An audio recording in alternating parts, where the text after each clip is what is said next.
Hi everyone, thanks for joining us today. I'd love to introduce you to the gorgeous Sarah Larie.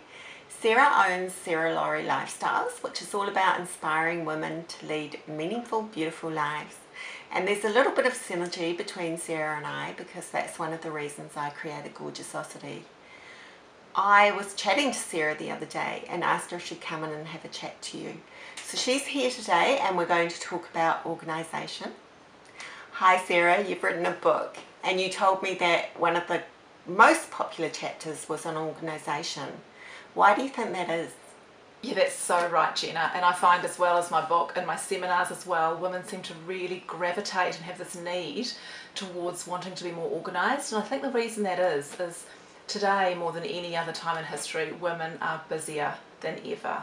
And it's not natural to us to be so busy, and I think we have a real sense of wanting to take control of things and have a feeling of calm and order in our lives, and we just don't have that at the moment. So hence why, following on from the book that I've just written, we've got another one coming out, Organise Your Life. So there's a lot to order that I think people find a reasonably trivial kind of concept, but in actual fact I believe order is a really strong foundation for the way we should be living.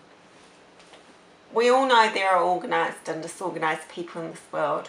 What's so great about being organised? Well, order is in fact a universal law for growth. So looking quite broadly at the concept of order, for something to grow it requires a system. And whilst we're not always considering growth in our lives, we are in fact moving forward. And I think if we don't place order as a priority, we're not going to get that nice flow in the direction of where we're going. But to come back to your question around what is so great about being organised, we'll feel calmer. And I think most women would agree we would love that feeling of being calm. We will feel more in control.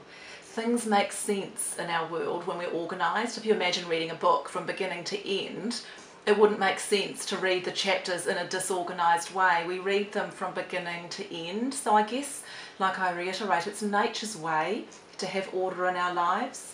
And one of the things I think a lot of women do is because we all are so busy, we're running careers, jobs, households, families, all these things, and they are really big responsibilities. And I think often the things that trip us up around disorder are actually quite trivial in our lives, so we don't make a priority out of them. And I think what women need to do is take a look around their lives and recognise the small things that are actually the things that are probably creating the dysfunction in our lives because we're not prioritising the little things. So we've got Miss Disorganised. What could she do to improve things? We need to do things like create rhythms in our life. And without me sounding like too much of a naturist, our bodies operate in rhythms.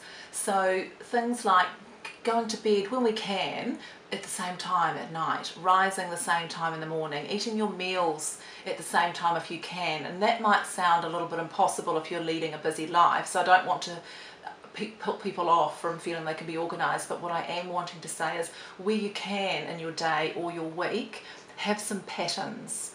The other things, and I mean I could get really simple around, like I said before too, prioritising the little things. If you were to get up half an hour earlier and do things like find the kids' school uniforms, pair the socks, make sure you've got butter and milk, or whatever it is, those little things in life are generally the things that are tripping us up. So I think when you decide that you want to become more organised, you have a new respect for your time. And so it's going to be when you discover that you haven't got the washing done or you're going to miss that deadline, you start to take responsibility and say, well, if that's what's happened, what do I need to do to make it differently next time? And I think that taking responsibility is a big thing. And are there just a couple of little easy peasy simple little tips she could put into practice? Oh yes, great, some practical tips. The first one I'd suggest is to write a daily to-do list. Now I think that might sound a little bit mundane and boring, but it really does bring some calm and some structure to your day. So whether you choose to do it the night before, which can be a good thing, it helps you sleep well if you know you've got your day planned, or you want to do it first thing in the morning, pour yourself a nice little cup of tea and just spend a couple of minutes and itemise what needs to be done and when. And you will feel so much more in control, and it feels great to cross things off as well. The second thing is to plan your week. Now, this isn't the kind of diary, when am I going to have my meetings plan of a week. It's a plan where you incorporate all the things you'd love to have in your gorgeous life. So that's going to mean some exercise, it's going to mean catching up with a friend for a glass of wine perhaps, and also the things that we often don't prioritise, such as perhaps when you want to do supermarket shopping or some washing and that sort of thing.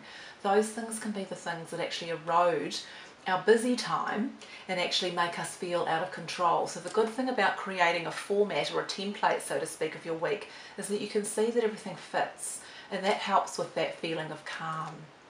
And I guess one more thing I could suggest is, and it's just a little thing, is plan your evening meals in advance. So sit down on the weekend, it'll probably just take 10 minutes, and choose what meals you're going to have in your evenings.